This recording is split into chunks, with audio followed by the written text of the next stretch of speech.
break that logjam. The spring of 1915 saw the Allies' first concerted attempt to break the deadlock, but an extraordinary force. The mine. And these years will produce a new and deadly expression, going over the top. It is a soldier's duty to charge against barbed wire into almost certain death. Often no one comes back. If any man tells you he went over the top and he wasn't scared, he's a damn liar.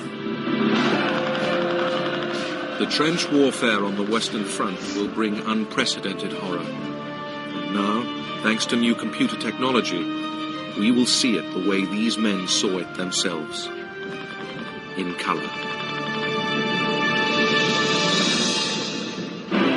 Under circumstances which involve certain death or wounding. Yet never have I seen one of these carefully chosen men waver or hang back. No matter how dangerous the error. Heroes. But we had no time to stop and look at them, and soon got used to those ghastly faces. Many lay as they fell, and one actually had a letter in his hand, as though he had managed to read it through before he died. Loose. Now, our armaments industry was only geared up to provide uniforms, equipment and weapons for 200,000 men. In fact, when Haig takes command, he says, we will not be able to fight a major offensive action until the middle of 1917, because he knew that until then, we were never going to have... I had a real physical pain in my heart. It was depressing to see the troops when they returned. Their expressions seemed frozen by a vision of terror. Their postures betrayed a total dejection. They sagged beneath the weight of horrifying memories. When I spoke to them, they could hardly reply.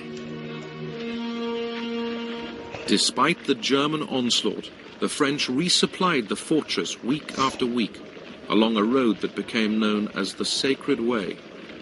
Falkenhayn's plan was only partially working. That Sacred Way became a kind of symbol of France's determination. Be almost at its best. You will soon be having beans, I presume. I'm your affectionate brother, Arthur.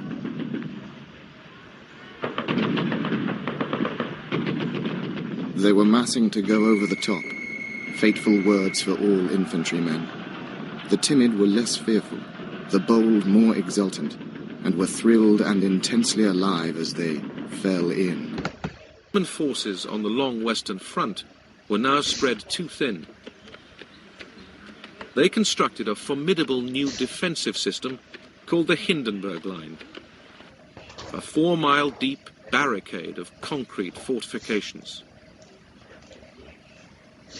On the Allied side, the new British Prime Minister, David Lloyd George, wanted to sack Douglas Haig, the architect of the Somme campaign, but Haig survived.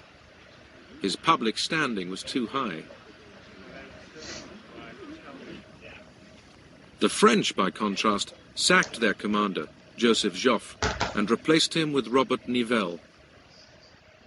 Nivelle believed that an improved combination of continuous artillery bombardment and rapid infantry advance. In one night, more cannon shells were fired than in any of Napoleon's campaigns. These men, exhausted, poorly fed, stuck in the muddy trenches, took the order to attack, grumbling to themselves, not everybody can be a hero. The Germans had changed the pattern of defense. They left the front of the line relatively open, but behind, held in reserve, was their new idea. Stormtroopers, waiting to go on the counterattack just as the French foot soldiers were reaching exhaustion.